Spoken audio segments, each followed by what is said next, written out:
In the early days of motherhood, it seems like all your baby does is eat, sleep, and poop, right? And sometimes they just want to eat and eat and eat. Many experts say it's best to follow your baby's cues in those early days instead of adhering to a strict feeding schedule. This is often called on-demand or responsive feeding, and you can do it whether you breastfeed or feed your baby through a bottle. Today, we're talking all about responsive feeding with an expert and a group of moms who are here to share their experiences. This is Newbies.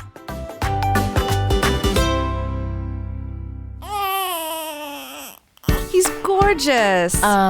It's a girl. Surprise! The whole family's here. So when are you having the next one? It's just poop. Ready for another? Wow, you look really tired. Ready to go back to work? Yellow poop? Seriously? Did you sterilize this? Sex? Now? You've got to be joking. You should sleep when the baby sleeps. She doesn't look anything like you. I thought you already had your baby. I did. Babies don't come with instructions, so there's Newbies, helping new moms and new babies through the first year. Welcome to Newbies. Newbies is your online, on-the-go support group guiding new moms through their baby's first year. I'm Natalie Gross, mom to a 4-year-old boy and a baby girl, and we've got a great show today talking about responsive feeding and what that looks like throughout the first year and beyond.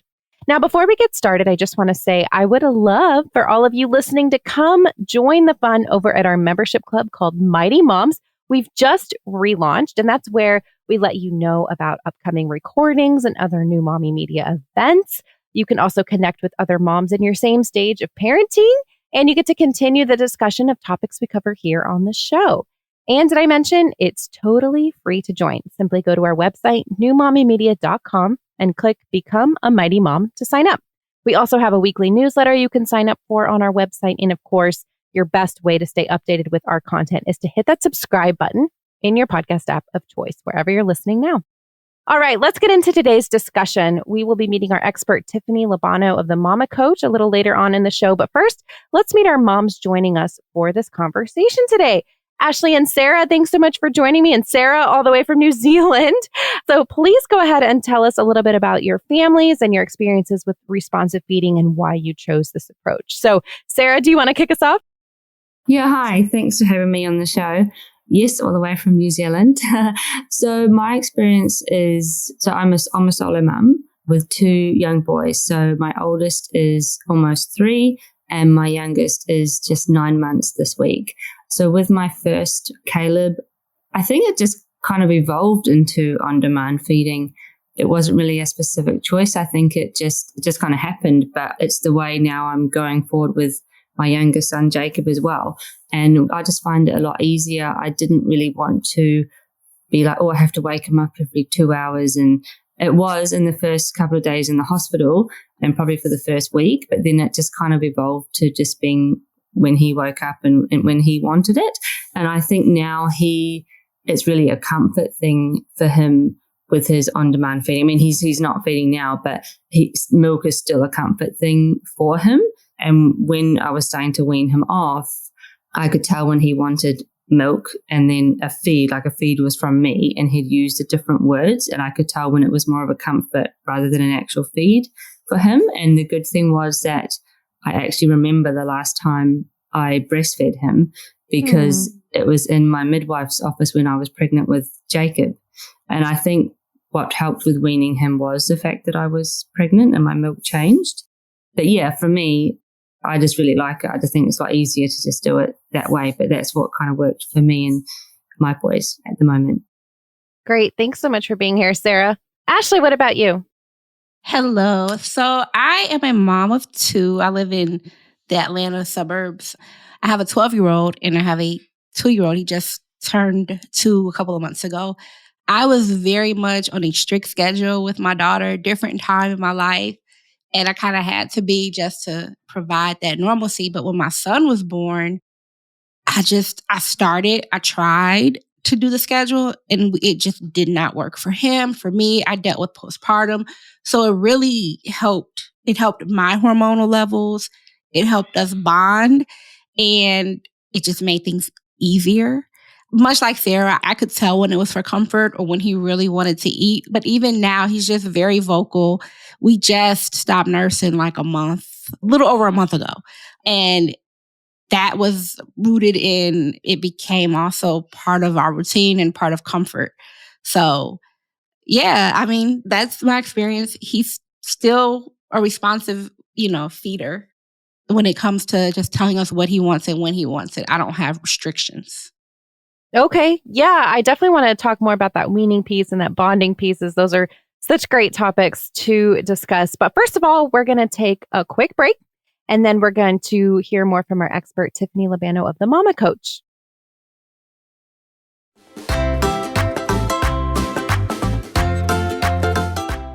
Today on Newbies, we're talking about responsive feeding. I have on Tiffany now. Tiffany's been a pediatric nurse, a NICU nurse, and a doula, and she now works for the Mama Coach, helping families navigate a lot of the early parenting issues like we're talking about today. So Tiffany, welcome back to Newbies. I know you've been with us before. I'm excited to have you. Thanks so much. I always love joining you. It's such a fun group that you guys have, and I always love the topics. I think they're so important for families. It can be really helpful. Some of these topics that we kind of talk about, but we don't talk enough about, are really great to start the conversation. So thanks for having me. Yeah. So Tiffany, why is responsive feeding something that a lot of experts agree is best for babies, especially in those early days? Sure. I think there has been a ton of research done on responsive feeding, and it's been found that there's a ton of benefits. So what I don't think parents realize is that some of these habits that we develop early on, even as early as like newborns and infants, when it comes to eating and food, in their case, like milk, formula, breast milk, it's these habits, they translate to later on in life. So there's a ton of research that has shown that overweight babies grow into overweight children, who grow into overweight adults, and we all know the health complications that come along with that. So one way that we can combat this is by using the technique responsive feeding right away with our babies. And so what this means is really honing in and following your baby's hunger and fullness cues. We want to make sure we're respecting those cues in a supportive and developmentally appropriate manner. So it's typical, and I think this is pretty natural for parents, is that parents feel better when their babies are eating more. And we hear so much about 3 ounces every 3 hours. And it's kind of just built into, I think, our culture, that we've a little bit forgotten about what seems like an easy concept like responsive feeding is following your baby's cues. But we want to make sure that we are respecting those cues, and whether they be for hunger or fullness, that way they can learn how to listen to their bodies. If we push them to eat more than they want, or when they're not hungry, it can teach them to ignore those cues, which puts them at risk of overeating in their adult life. So responsive feeding is really learning your baby's hunger and fullness cues and responding to those cues accordingly, and really having them be a part of that process. So what are those typical hunger or fullness cues that moms should be on the lookout for? Yeah, so some signs of hunger look like sucking on hands and fingers, or bringing their hands to their mouths, or making that sucking noise, like a lip smacking noise. If they're turning their head, either looking for the breast or bottle, sometimes opening and closing their mouth, where it's called rooting. Oftentimes, even like babies that are nursing babies, they kind of start burying their head in mom's chest, things like that. One thing that I always like to mention to families is crying is often a super late sign of hunger. So we want to pick up on some of those earlier hunger cues, because it just makes for a better experience, and it's easier to feed a baby that's, for a lack of better terms, like hangry. It just makes the whole event like a more calm and enjoyable process for mom, caregiver, or baby. And then some of the signs of fullness include, if you're bottle feeding or nursing, you'll notice that your baby's actually like tongue thrusting, like pushing that nipple away. And in the other side, at the end of the feed, they're actually turning their head away. They're not really looking to latch, or they end up sort of biting and playing with that nipple. So just some cues that they're all done. And that's in infancy. So in toddlerhood, I always talk to my families too, especially really I think we see a lot of families that are teaching their babies like colors or animal sounds, and those are all really, really awesome. Those are great things to learn. But sometimes in toddlerhood and early toddlerhood, when they haven't developed those verbal skills, teaching them a way of communicating their needs is really, really helpful. So a lot of baby sign language in terms of, more or all done is a really great way to help your baby not just pick up on their physical cues, but help them start to verbalize what they need. Okay. And how might responsive feeding differ for babies who are breastfed versus babies who are fed through a bottle? So really, I think the main focus of responsive feeding is focusing on that it's baby led. So whether it's breast or bottle, we want baby to control the flow rate, the amount, and the timing. And we always talk about how with breastfeeding, really, there's like three things you can't make a baby do. You can't make a baby eat, sleep, or go to the bathroom. It's just our job to offer, and it's their job to decide when and how much and at what rate that they're eating. So with the bottle, we want to make sure that babies have control over these factors. So sometimes parents are fixated on baby finishing a set amount of milk or staying on the breast for a certain number of minutes. And we want to just keep in mind that each feeding, again, 3 ounces every 3 hours, it may not look like that. It may look like a half an ounce, and then an hour later, 2 ounces, and then 30 minutes later, 1 ounce, and then 3 hours later, 3 ounces. So it's really picking up on those cues and taking your baby's lead and allowing them to have control over the situation.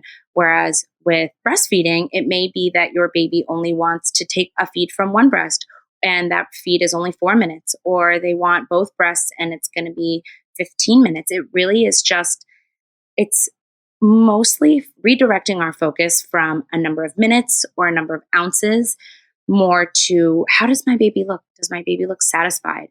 Are they comfortable in between feedings? Are they showing me cues that they're still hungry or that they are full and meeting those needs whenever they are showing them to us? So regardless of the time of the last feed or how long the last feed was, just letting your baby kind of take the lead and respecting those cues and meeting their needs whenever and however they're showing us. Okay. And so it seems like this kind of all would correlate once babies start solids, right? Can you talk about how to continue using this feeding approach once the baby is a little bit older and eating table food? Yeah, absolutely. It is practicing the same techniques. It's just switching out those either breast milk or formula for solids. So continuing to watch your baby or your toddler or your older child's cues for hunger and fullness cues, either through them expressing it verbally or through action, and having caregivers responding to those cues in a supportive and, like I said, developmentally appropriate manner.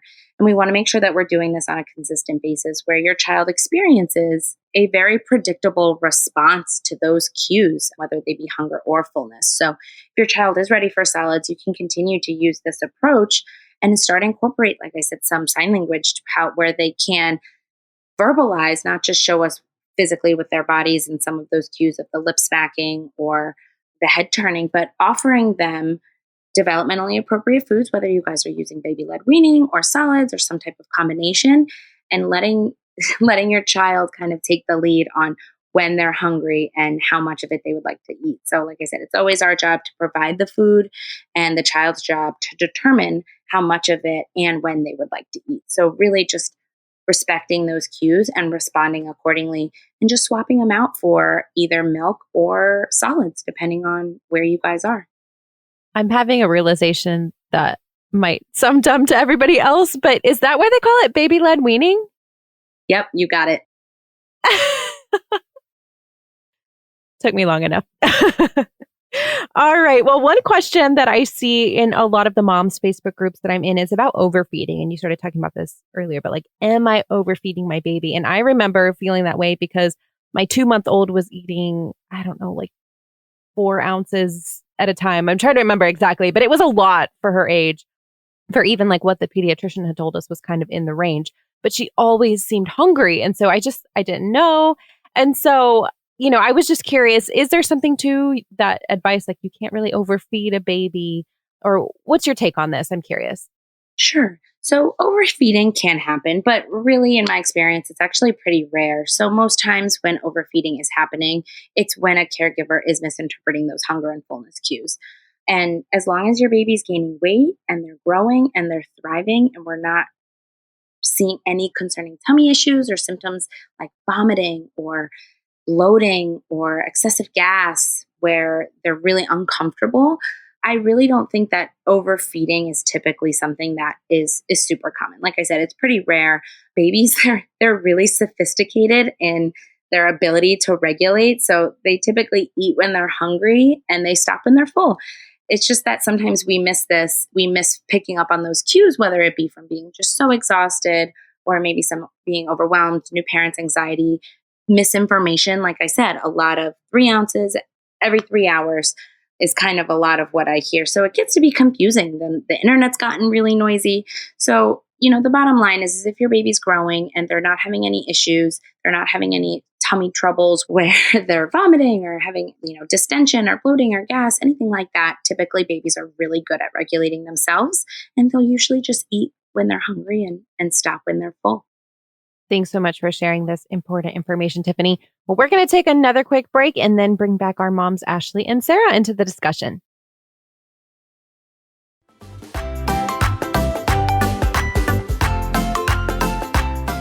We are continuing our discussion on responsive feeding today. Welcome back, Ashley and Sarah. Any thoughts on what we've just heard from Tiffany? Sure, I will go. I feel affirmed. Like, okay, I was doing it right. I got it right when it came to the responsive feeding. Like she said, the internet is so noisy and there can be so much guilt associated with doing things different. So no, that was just enlightening and I feel empowered. So thank you. Yeah, I'm so glad. Sarah, any thoughts? Yeah, the same way, actually. I think that's a good way you worded it, Ashley. Affirmed, that I was doing the right thing. And I think just, every baby is different as well. And I'm not sure how my feeding journey is going to go with my second son, Jacob, as far as weaning and stuff goes, and if he's going to be quite reliant on milk for his comfort or not. It's going to be interesting because I think when I was weaning Caleb, I was pregnant and I think my milk changed and my body was telling me that I needed to stop feeding him from me. And so I had to start that process and it was a really emotional one as well. And so I'm not sure how it's going to go with Jacob because I don't think I'll be pregnant again. And so it's going to be interesting to see how it goes with him and how he uses it for comfort with that I've been demand feeding him as well and whether it will last as long as Caleb did. So it's interesting, but I definitely feel affirmed that I was doing the right thing. So yeah, it was awesome. Thank you. I love how he started chiming in there too. That was great. Ashley, you said you didn't do responsive feeding. I think it was with your daughter, but then you obviously weaned her at one point and then your son was weaned as well. Did it differ in the ways that you weaned? Like, what did that look like for you? It was very different. It was actually extremely easy to wean my daughter. I weaned her at about 6 months. I would still pump and she would nurse on a schedule, but she weaned easily and quickly. So I was like, maybe it's a boy-girl thing because I started trying to wean my son at around the 8 or 9 month mark. And he was not having it. And emotionally, I couldn't handle the tantrums that came with it. So I was like, you know what? We'll just keep going. And every so many months, I would see if we could do it. And it just wasn't time. So it was just very different. It was a very different experience emotionally and just on my body hormonally. Okay. Tiffany, any personal experience with this as well? Yeah, so just a little bit about kind of how I became a mama coach. I'm a pediatric nurse originally, and when I had my first daughter, I was ready. I was like, okay, I got this. I know how to take care of babies. This is so regular. And then I realized that, at the hospital, we really do. I mean, we feed on demand, but it kind of comes out to every 3 hours based on our schedule and our other cares and medications and things like that. So that was what I did with my first daughter. We did that every 3 hours.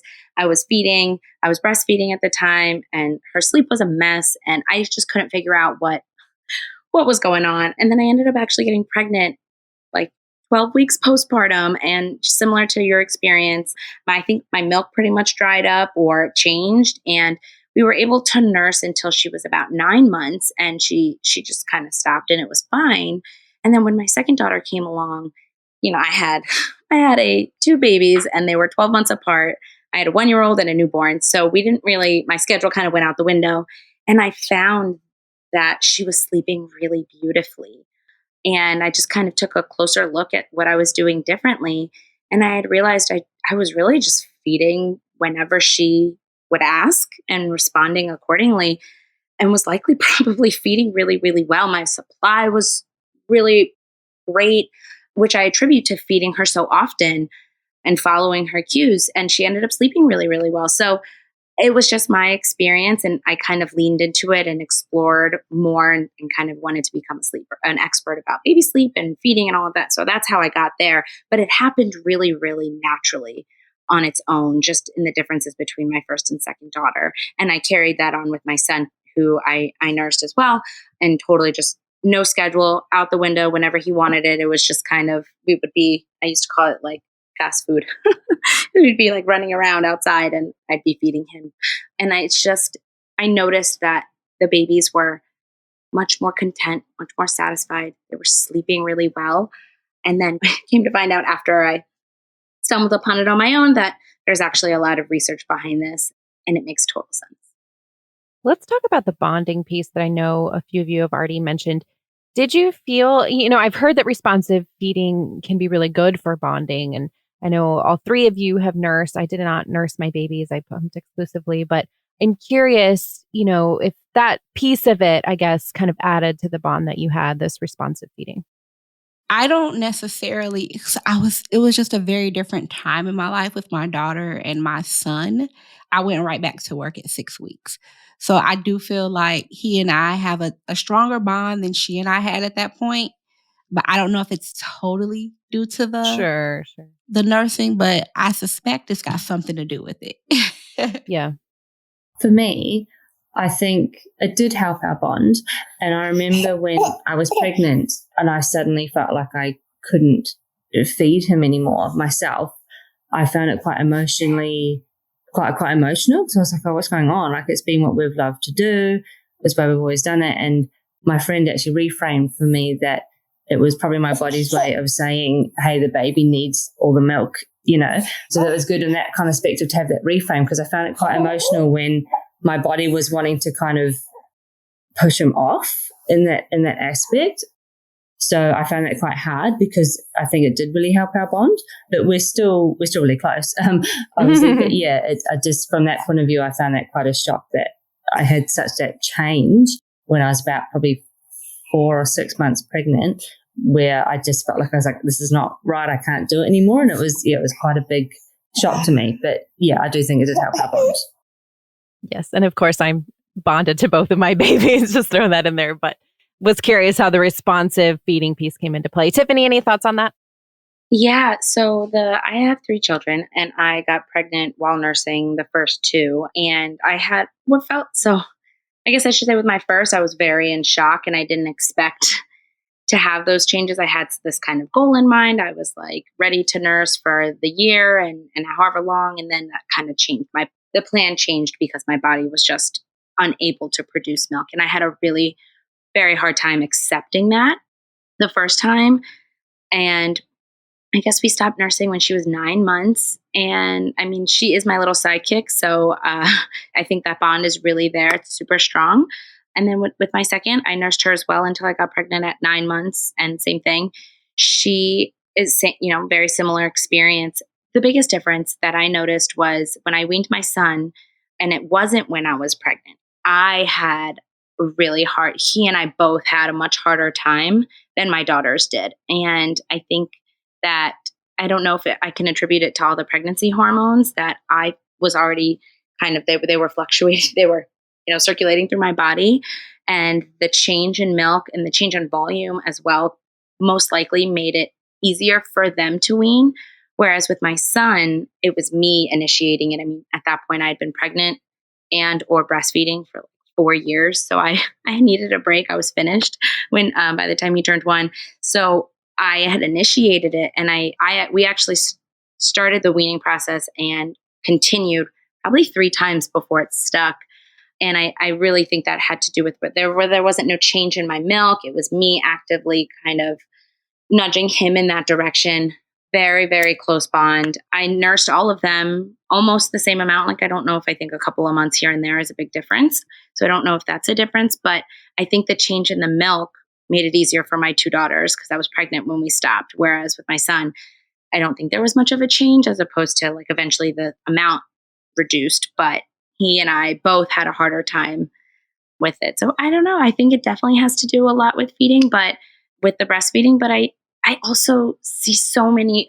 I mean, like I said, my first daughter was 3 months when she started taking bottles and formula because my milk changed and we're so close. So I think that you are still able, I firmly believe that you are able to totally bond with your babies, regardless of how you feed them. You're still having that closeness. You're still gazing into their eyes, each other's eyes. You still have that bond of meeting their needs and responding to their cues. However you're responding to them, you're still responding to them, which is where I think the root of that bond is kind of coming from.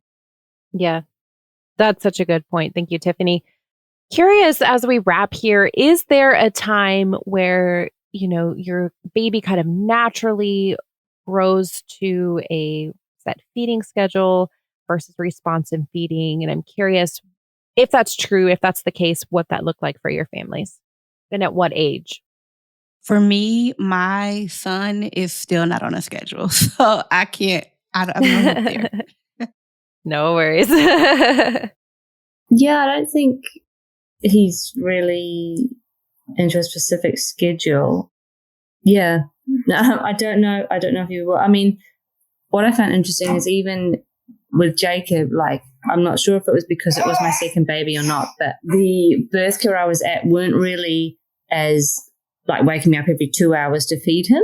Whereas with Caleb, my first one, and that birth care, they were like every 2 hours in the room, like, got to feed him.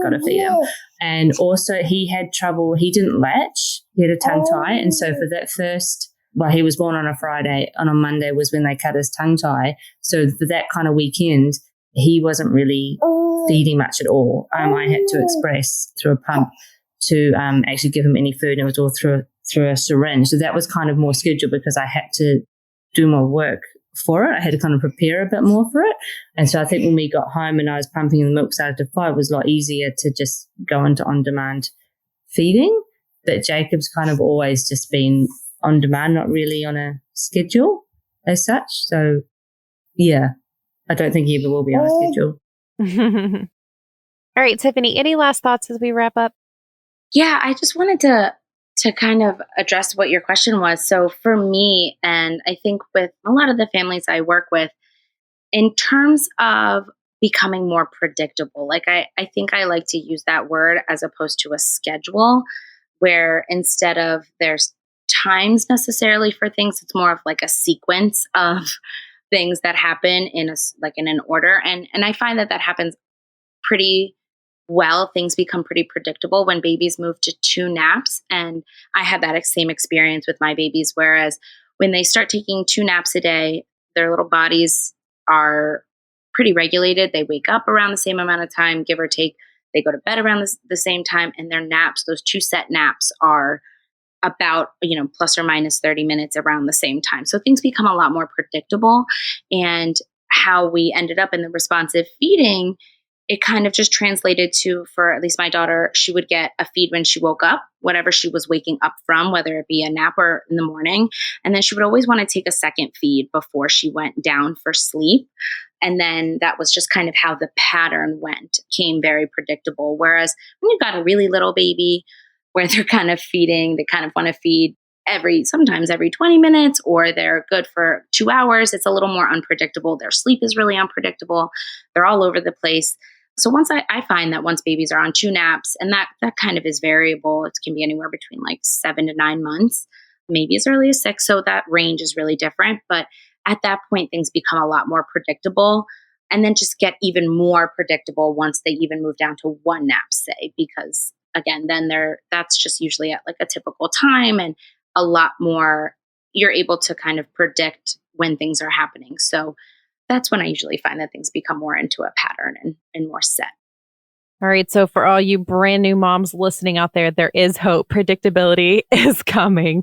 So thank you so much to you, Tiffany, Ashley, and Sarah for joining me today. Listeners, be sure to check out Tiffany's website at tiffany-labano, LEBANO.themamacoach.com.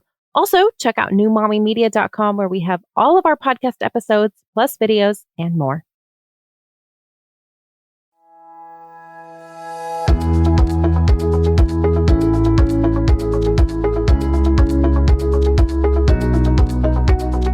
That wraps up our show for today. We appreciate you listening to Newbies. Don't forget to check out our sister shows, Preggy Pals for expecting parents, Parent Savers for moms and dads with toddlers, the Boob Group for moms who give breast milk to their babies, and Twin Talks for parents of multiples.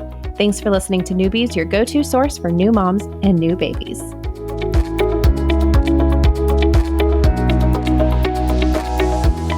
This has been a New Mommy Media production. The information and material contained in this episode are presented for educational purposes only. Statements and opinions expressed in this episode are not necessarily those of New Mommy Media and should not be considered facts.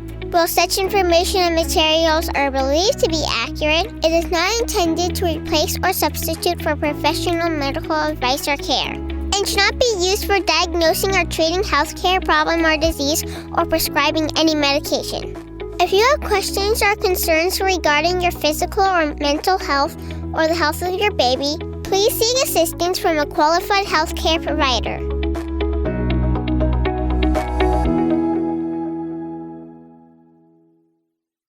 Hey mamas, don't forget to check out Mighty Moms. It's our online community built for new moms just like you. Not only can you connect with other moms, but you can also join us backstage for special mom-only online events. And you'll also be notified when we're recording so you can join us as a special guest.